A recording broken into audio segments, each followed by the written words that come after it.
Okay, gonna go live in a minute here. Waiting on one or two people. Only need one or two to get started.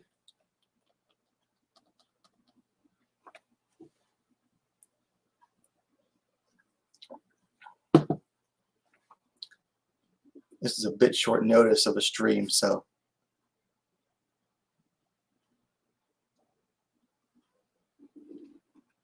Gonna go live anyway.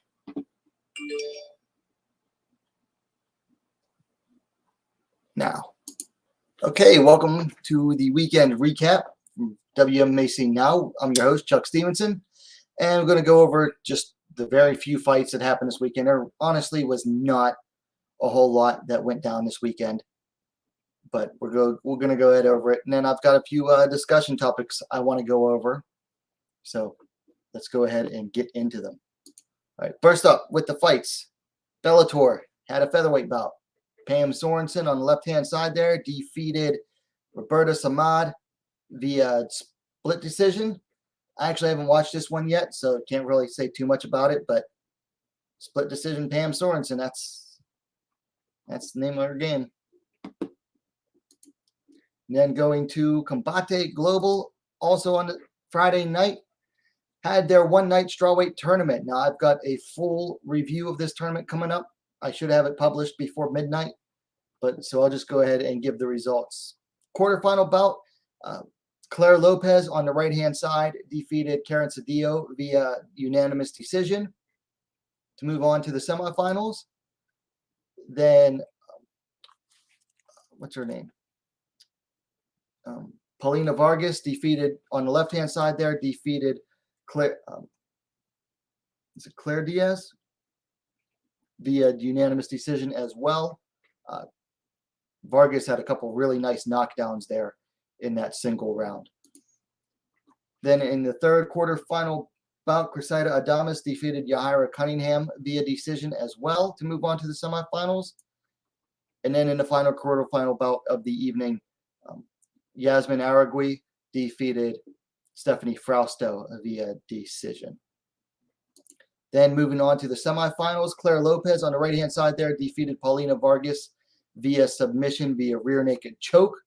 So we had the lone non-Latin American fighter in Lopez out of France moving on to the finals, which made things interesting. Then on the other side of the semifinal bracket, Yasmin Aragui defeated Cressida Adames via via TKO. So that set the final bout between Yasmin Aragui and Claire Lopez, which was a darn good bout. A little bit of back and forth action there on the feet. Lopez tried to get Aragui down to the ground and just wasn't able to keep her there. And then Aragui just really took over in the clinch and on the feet, eventually just overwhelming Lopez. So your winner and tournament champion was Yasmin Aragui. What's up, No Filter MMA? BJ Johnson in the building. Leon EU in the building. Then we had one reserve bout, tournament reserve bout. Carolyn Gallardo on the right-hand side there defeated Camila Rivarola via split decision. So the only other split decision of the night besides one of the quarterfinal bouts. So overall, really good tournament. Like I said, I already recorded my tournament review video for this one. I just got to edit it and get it published. Hopefully, we'll get that done before midnight. So that's it for your weekend review recap. Really not a whole lot to talk about this weekend. It was a slow one. Slightly better weekend this coming one. PFL on Thursday night, and then UFC has Bellator on Friday night again. The lone ladies bout scheduled for the UFC actually got pushed back. So, but still, it'll be an overall better week for the ladies than this past one, which had like Friday night and then nothing on Saturday. So first thing I want to talk about was former Bellator featherweight champion Julia Budd. So she has entered free agency. If you're not familiar with what free agency means, it means that her contract has run out. So she is now free to look at offers, or,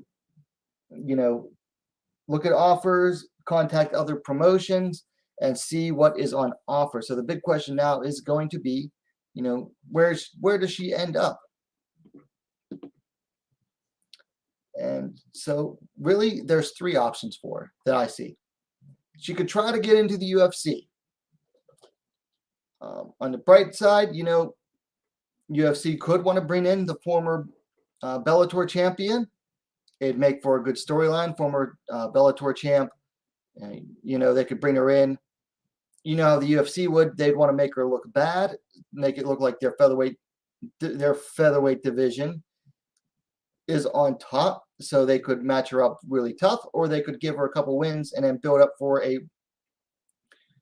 give her a couple winnable fights, I should say, and then build her up for a rematch against Amanda Nunes. These two first fought way back in the Strikeforce days, I believe. I believe it was Strikeforce. Let me look that up here real quick. Either Strikeforce or Invicta.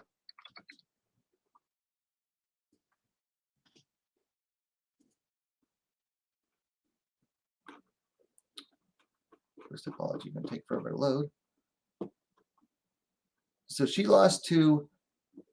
Bud lost to Nunes at a Strikeforce Challengers 13 in January of 2011. So it's been over 10 years since those two first fought. So, UFC could bring in Pam to try to, Bud, try to, build up with a couple wins and have that long-awaited rematch. They could, do that for a storyline.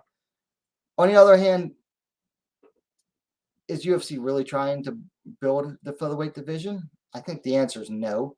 I mean, I think we've all known the answer is no. So I don't see the UFC signing her, especially not for what she's probably going to want to ask for.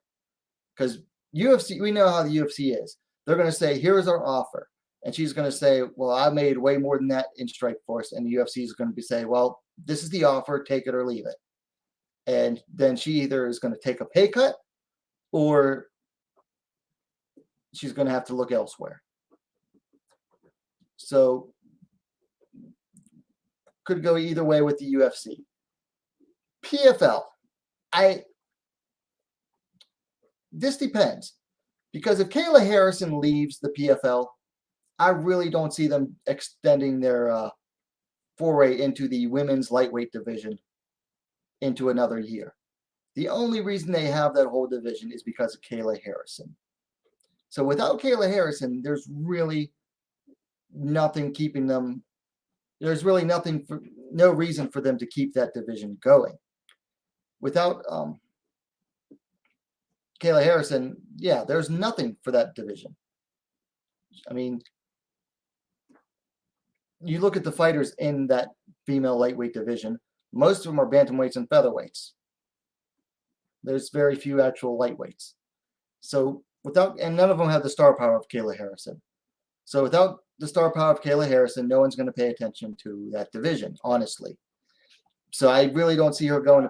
PFL is very risky. It all depends on if Kayla Harrison stays or not.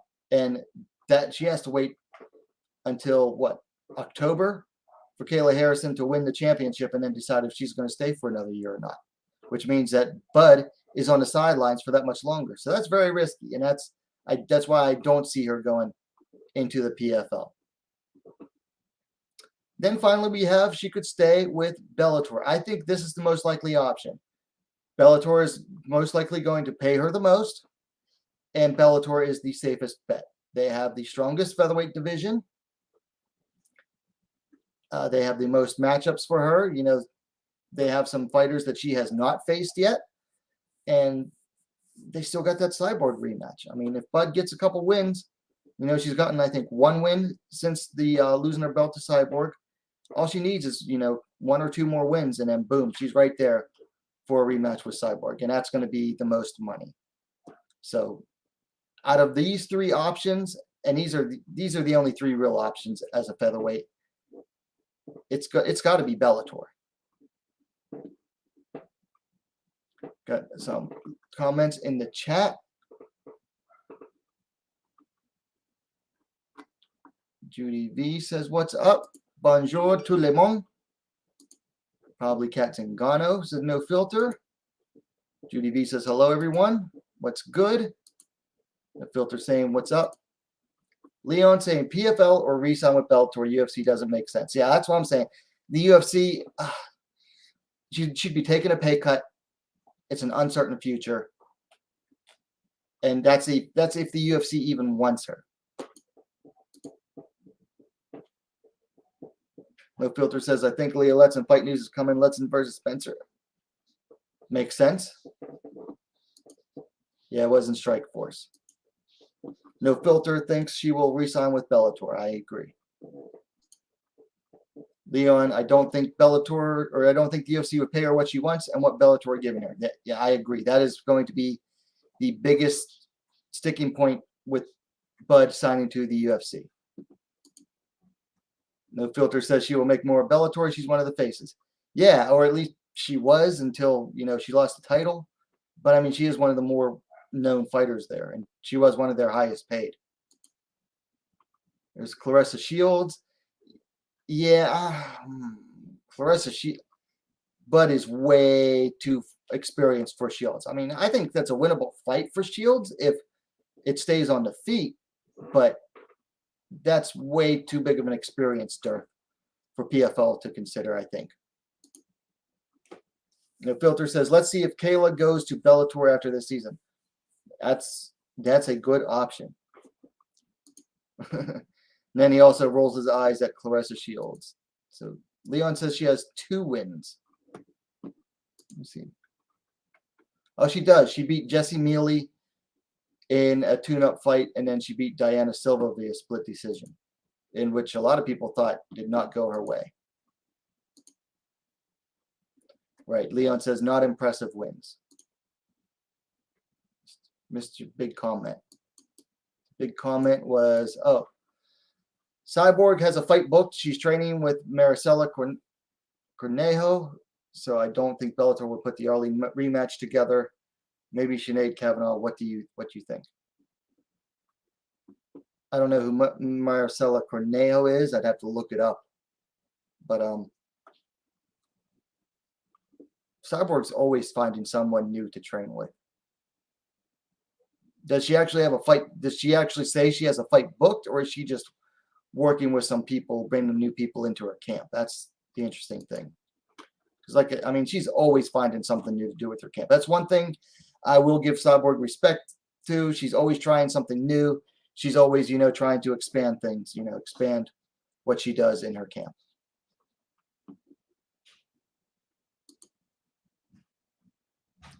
The filter says, "Cat called smoke with Harrison."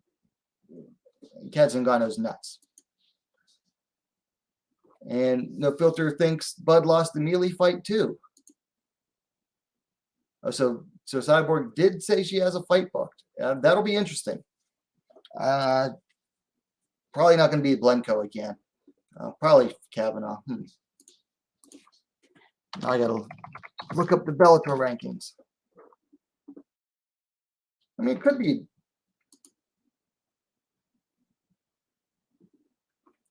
a Bledko rematch. I don't know. It's not like there's a whole dearth of people for her to face. So Bud's free agency. Blenko, Zingano. She already beat Smith. Kat Zingano at number 3. That's a bad joke right there. Liam McCourt at 5. Sinead Kavanaugh at 6.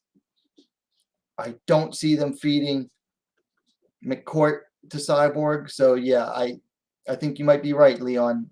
Probably going to be Sinead Kavanaugh or the Blenko rematch. Anyway, let's move on. Next discussion topic. Combate Global strawweight champion Melissa Super Melly Martinez. Where has she been? I can't find anything on her post her last fight. Now, that was in December of 2019. Now, she was supposed to fight in March of last year in a rematch against Desiree Martinez. Of course, that got, canceled because of the pandemic and whatnot. But the big question is, like, okay, Combate basically took all of 2020 off. Came back, I think, late last year or sometime earlier this year. And they've been putting on a ton of events since then. But where's their strawweight champ? Where is Super Melly? She's the most, up until this past weekend, she was the most exciting female fighter on their roster. Hands down. Hands down, the most exciting female fighter on their roster.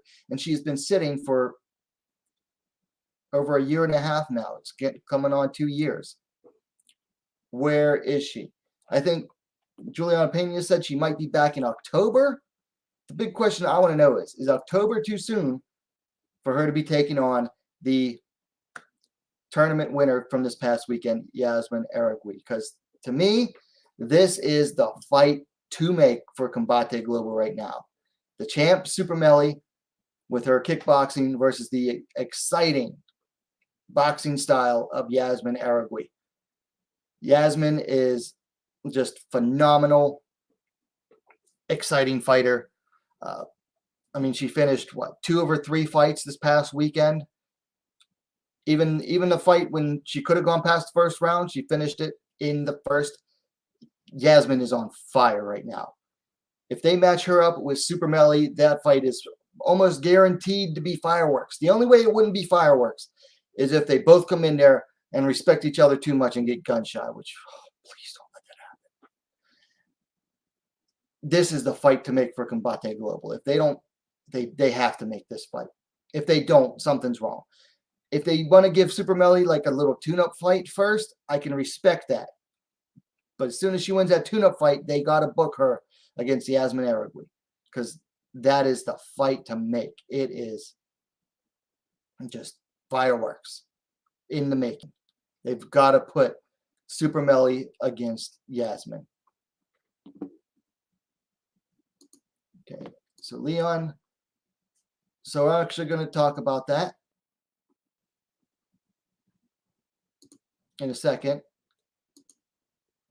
Says, I like Pam, but I was not impressed on Friday. I've never, I'll be honest, I've never been impressed with Pam. I know she has some people that are cheering for her and that are pushing for her. I just haven't seen anything to be impressed by. I mean, when she wins, even when she wins, it's mostly by split decision. I mean, let's look at her record here.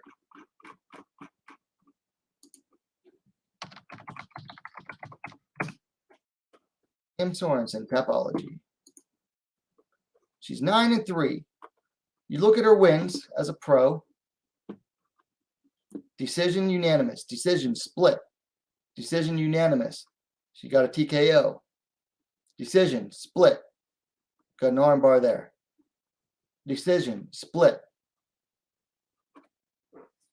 Decision unanimous. Decision split. That's 1, 2, 3, 4. 1, 2, 3, 4. That's like what, 4 or 5 split decision wins? That's not good. That is just saying that you're not, beating your competition the way you should be. I mean, she could always, do something and show me something impressive, but she just hasn't yet.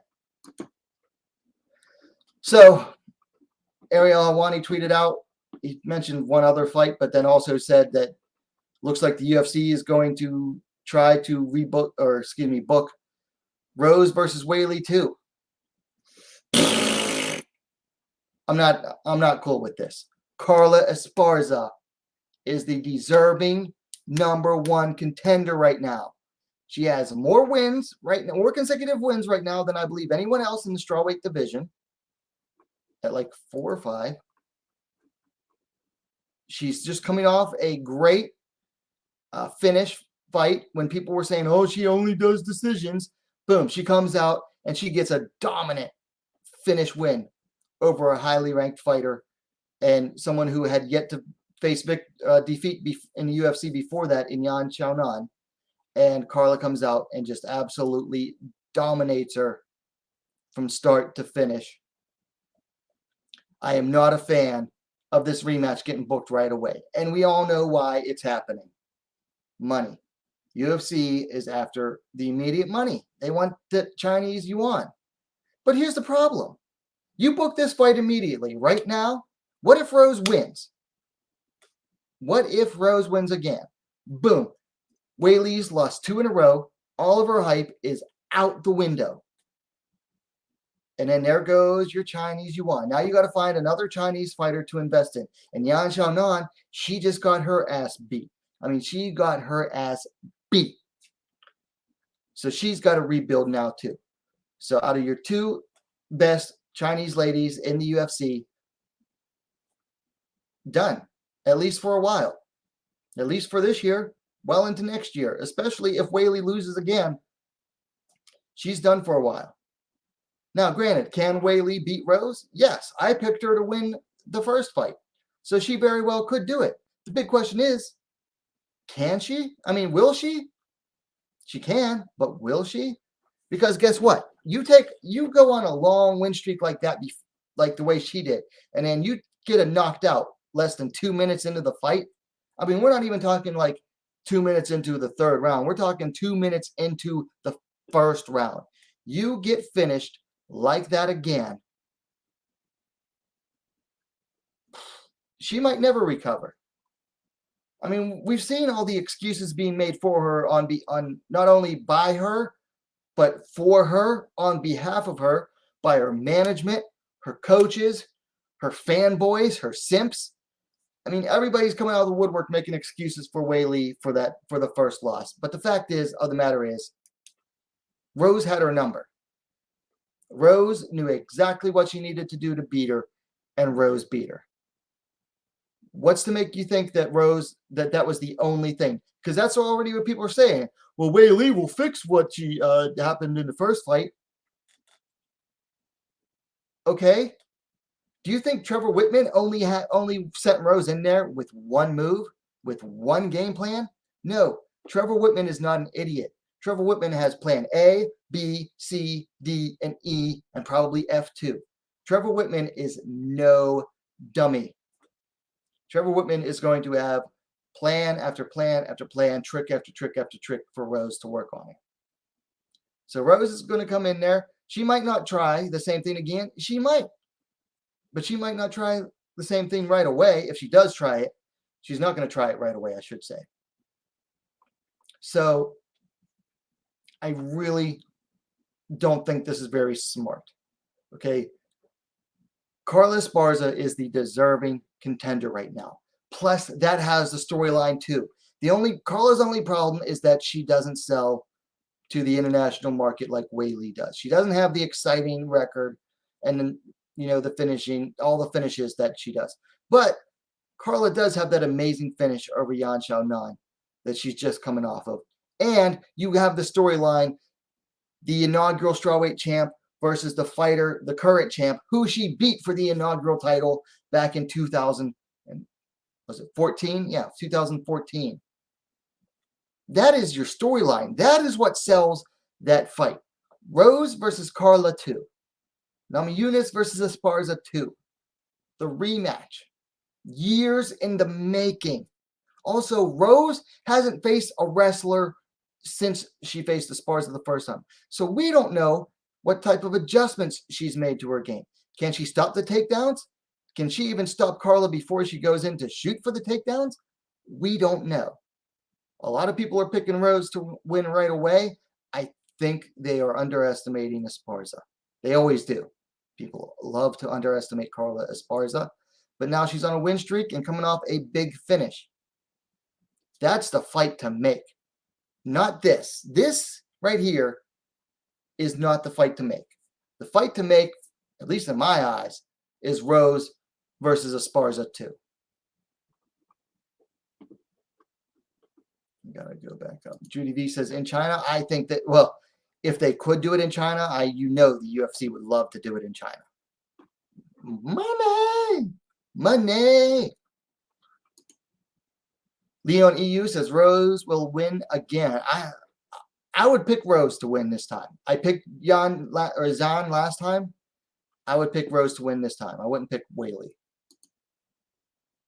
Leon says, I don't see her beating Rose. I mean, it could.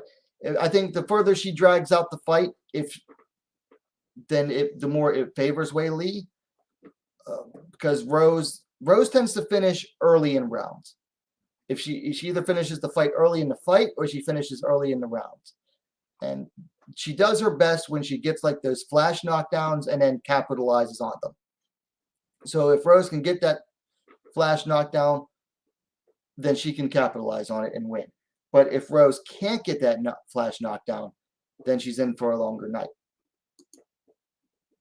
If Carla versus Joanna will beat her unless Carla takes her to the ground. And that we all know, that's the thing though, Judy. Like we all know, it is not easy to get Joanna to the ground, and it is even just as hard, if not harder, to keep her there. Last time in the first fight, Carla couldn't even get her takedowns. Joanna had her number. She did very well keeping Carla on the outside. The brother man, what's up? Jimmy Digital says, I hope Weili wins because she wanted to go after Valentina. Yeah, but that's already, that whole thing, that storyline's already been smashed. Rose smashed that one into oblivion. Or I should say she head kicked it into oblivion. Brother man says, Joanna will smash Carla, but fuck me, Carla deserves a title shot. I agree. I know there is a contingent, a small contingent of people that want to see Joanna have to face either Joanna, or they want to see Carla have to face like Joanna or Zhan to get to the title. I don't see why. I think she's on the win streak. She's coming off a big finish. Carla deserves it right now. Why should she have to take one or two more big risky fights when you have the storyline set in for the fight? Brother man says, Weili will you lose. Jimmy Digital says, what's up? Jimmy Digital says, hopefully Carla just waits for the winner she's deserving. Yeah, I would not blame her. And here's the thing. I think that the UFC is probably going to try to use Carla again the way they did last time in the negotiations in order to get this fight to happen. I hope not, but I could see the UFC doing that in order to make these negotiations go more smoothly, because that's what they did with Carla last time. I mean, she gave several hints that, she could possibly be fighting for the title soon. And we all know those negotiations were going on. And of course, all three ladies have the same manager, Brian Butler, out of Sucker Punch Entertainment. So that is big conflict of interest, honestly, for Sucker Punch, because you got three fighters all vying to fight for that same title right now. It's a mess. Anyway, the brother man, Dana throwing the Hail Mary at China for this point. Yeah, he is. Because, the guys are doing good. Some of the guys are doing good. Some of them aren't. But, I mean, the closest ones are, what? The Leech, Li Jingliang, and then Song Yadong. And they're in much deeper divisions. I mean, strawweight is deep. But men's bantamweight, men's welterweight, those are long ladders to climb in those divisions. Whereas you already got a former champion in Zhan Weili already. Also, Chuck, have you seen Combate strawweight tournament this weekend? I have. So I went over the results earlier, and I recorded a full review.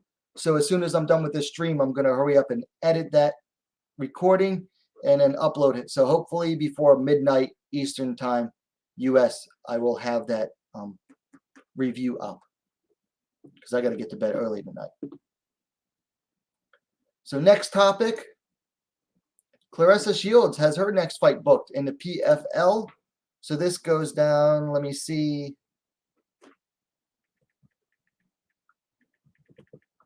See real quick here. It is booked for PFL 2021 number 10. So that is the PFL World Championships, and that goes down on October 27th. So PFL not doing the New Year show this year. They're holding the championships on October 27th. And Shields probably going to be like the main event or co-main event or something like that. She's taking on the Mexican fighter, Abigail Montes. Montes fights out of the Lobo Gym. You all know who fights out of Lobo Gym if you're watching this. If you don't, it's okay. Lobo Gym has Irene Aldana, UFC bantamweight. Alexa Grasso, UFC flyweight. Karina Rodriguez, Invicta flyweight champion. And Paulina Vargas, Combate Global strawweight. Montes is 2-0 as a pro right now. She has a unanimous decision win over Claudia Zamora at Combate back in 2019. That was at bantamweight. And then she defeated Teresita de Jesus Lopez at Icon 6. Via TKO due to ground and pound in the second round back in April of this year. That was at featherweight. So this fight is at lightweight. So here you have third fight, third weight class for Abby Montes. This isn't going to be an uphill battle for her. Now, we all know what, well, okay, if you're not familiar with Lobo Gym, those of us that are, know what those fighters tend to bring. Crisp striking. Now, not all of them do, but the majority of them tend to bring in that crisp striking. Montes is going to have to be very careful here. Now, she can obviously win on the ground, and that's what she's going to want to try to do against Shields. Now, for Shields, the game plan is going to be the same as it was in the first fight. Try to keep it off the feet. If it goes to the ground, stay calm, work to get back to the feet, and then obviously try to go for the finish standing because she's a boxer. That's what she does. She boxes fighters. I kind of like this matchup, honestly.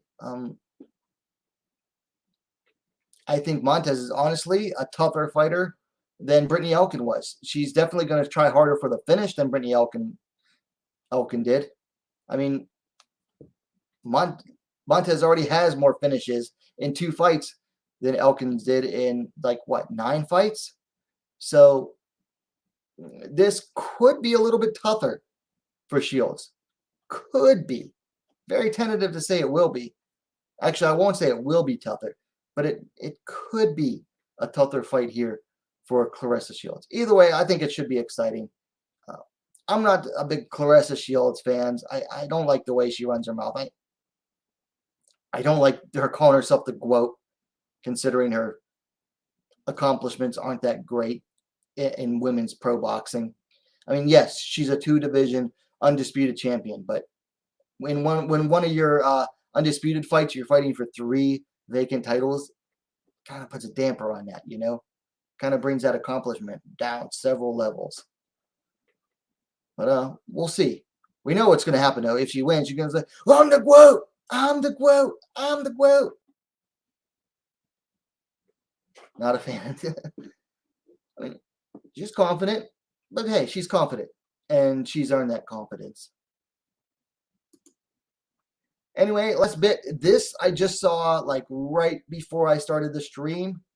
NORI versus Takayo Hashi for the interim flyweight Queen of Pancrase championship, going down at Pancrase 324 on October 17th.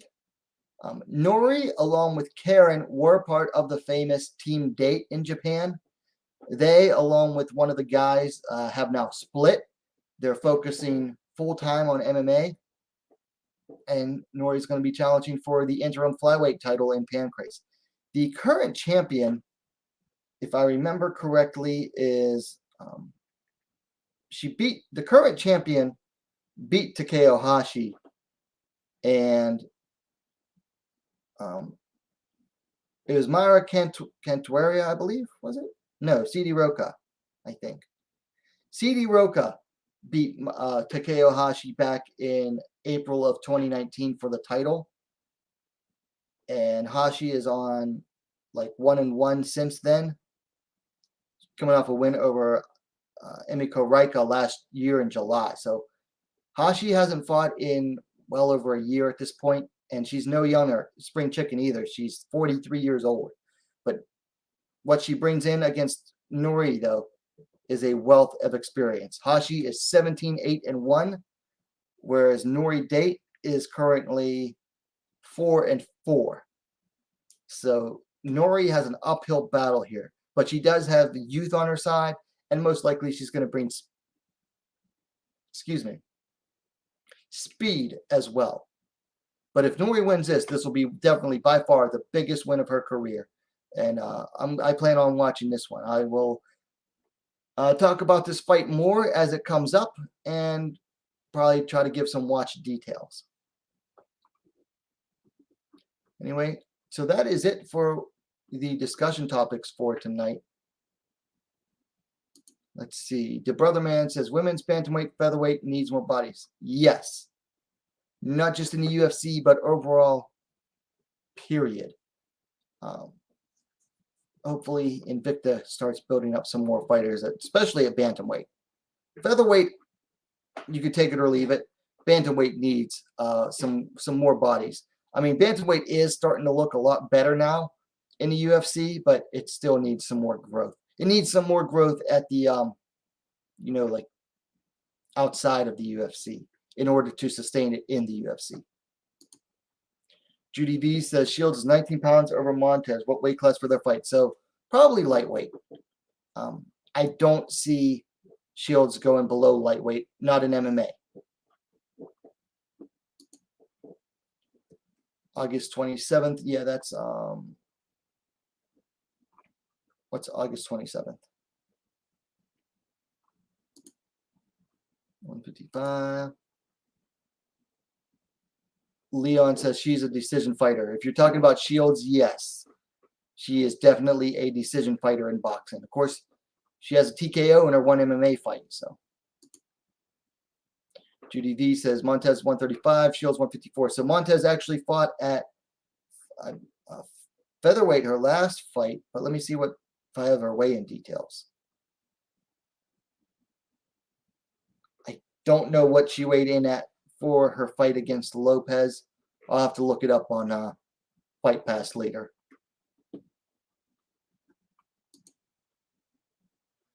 The Brother Man says, I hear Nico Montoya is retiring. Is that true? So not from what I've seen. I mean, she got cut from the UFC, but from what I heard, from what I saw, she said something like, down but not out. So I don't think she'll be retiring. Leon EU says, and she's avoiding Samantha. It's actually Savannah Marshall. So he's talking about Claressa Shields. And Shields avoiding Savannah Marshall, who beat her in the Olympics and who is currently undefeated. So I don't think she beat her in the Olympics. I know she beat her as an amateur, but I don't think it was in the Olympics. But I'm not an expert on boxing. But yeah, Savannah Marshall is currently undefeated. Brother Man wants to know who in boxing. Right. No, Savannah Marshall, she's not getting into MMA. She's currently, she's fully entrenched in boxing. She's with Matchroom Boxing, probably the best promotion to be under for a ladies boxer right now. The Brother Man says, sucks, she should anyway. I mean, she's actually going to be one of the boxers actually making money in boxing, in women's boxing, so. Well, August 27th. Hey, Chuck, who was the woman who won against King Reina in last month Jules event? Oh, good question.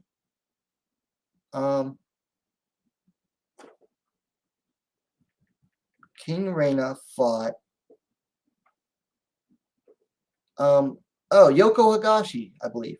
I don't even have to look that up. Yeah, it was Yoko Higashi beat her via unanimous decision. And Yoko Higashi is, I think, she's actually a Pancrase fighter. She's not a champion for them or anything, but she's actually that was billed as a pseudo deep versus Pancrase fight. But Yoko Higashi is 6-2 right now. Not a bad fighter, but not great. But she's definitely someone who should try to look to get fights outside of Japan. But being that she fights with Pancrase, she could get the attention of the UFC with another win or two, because Pancrase is a very good vehicle into the UFC. Yeah, Yoko Higashi. Not a great fighter, but not bad either. Definitely good enough to beat King Reina with just straight punches. All she needed was straight punches, and King Reina just kept running into them over and over and over again. Higashi started her bantamweight run. Yeah. So let me look at her real quick. So she has one fight at featherweight against Youngji Kim, but everything else has been at bantamweight. She lost her first fight back at Pancrase 292. 1, 2, 3, 4. Won 4 fights. Lost to Tatiana Fontes in 2019. Beat Now Date, and then has beat King Reina this year.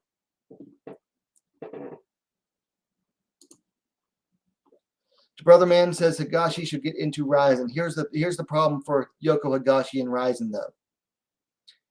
Right now, Rizin can't really bring in foreign fighters. I mean, any foreign fighter that goes to Japan right now, if they even get granted access, is going to have to do a 2-week quarantine in a hotel.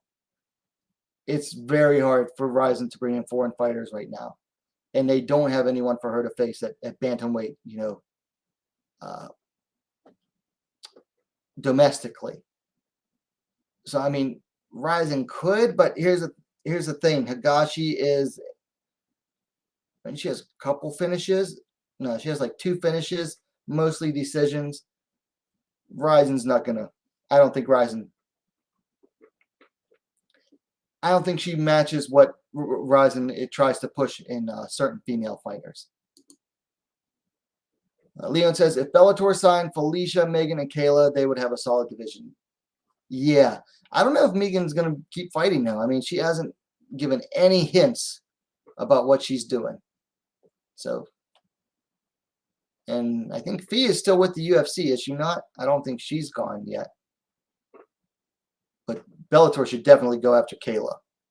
I think the UFC will offer her money to fight at featherweight, Kayla, but Bellator should definitely try to get whatever they can to get her to fight for them.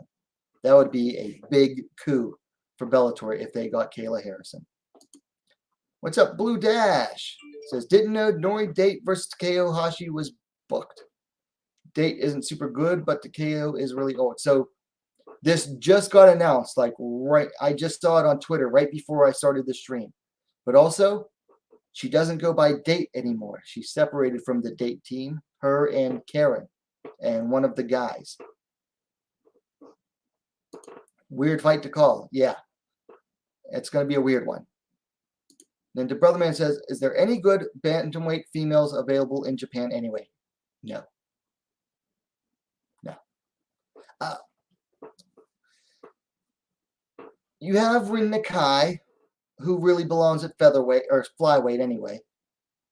I mean, you could have Rin fight her at bantamweight, but she belongs at flyweight. And then you could have Shizuka Sugiyama fight her at bantamweight, but Sugiyama also belongs at flyweight. Actually, now that I think about it, Rin Nakai versus Sugiyama would be a good fight for Rizin. Okay, so any other questions, comments, hate, love, you guys want to share before we shut this down? We got 5 likes on the stream so far. Thank you for liking the stream. That's really all I have for tonight. Like I said, just wasn't a whole lot of fights going on this weekend. I mean, all but one of them that I saw were in Combate, which, again, I'm going to try to get that review hurried up and finished. But so keep an eye out for that before you go to bed. Okay, Leon has a question. Who would you match Pam up with? Good question. I'd throw her deep into the fishes in the top 10 because she's the former Invicta champ. So why not? So let me look at the rankings here.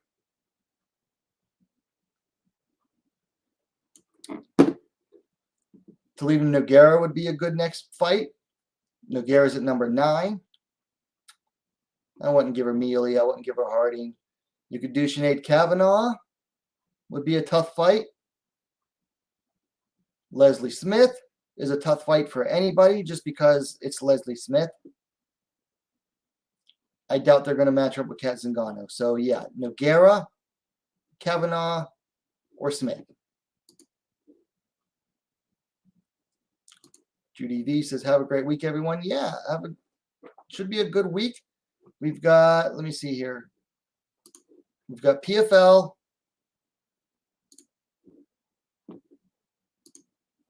We have, this weekend, we have Bellator. PFL Thursday has a bunch of ladies' bouts. Let me just go ahead and bring it over.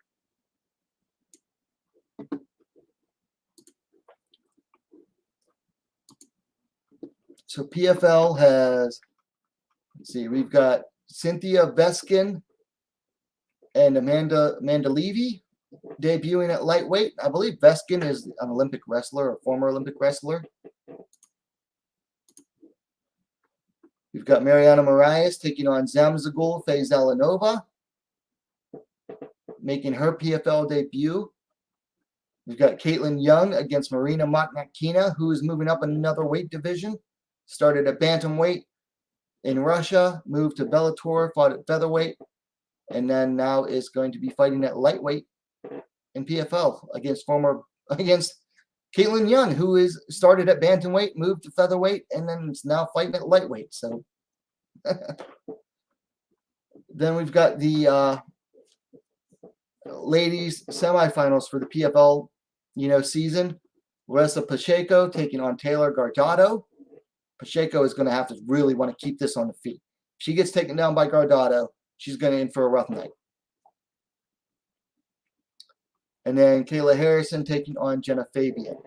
So that's it for PFL.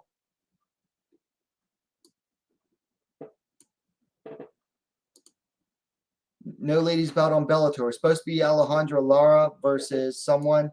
That fight got moved back.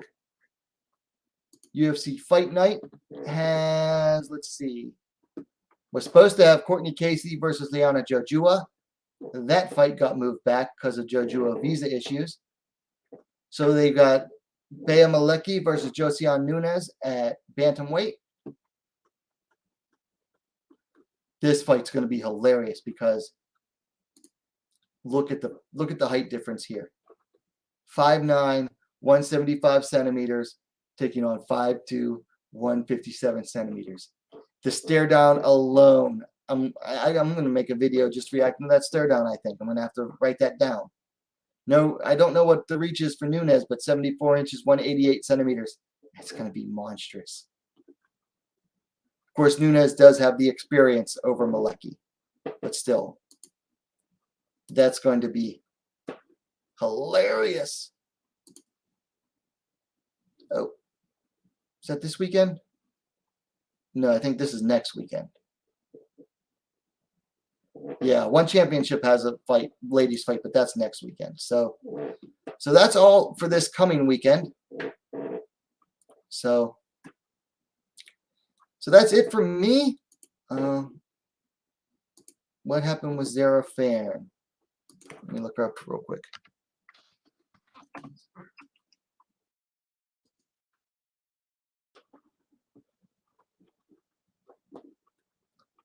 Looks like, yeah, she was booked against Josiane Nunes, but she missed weight.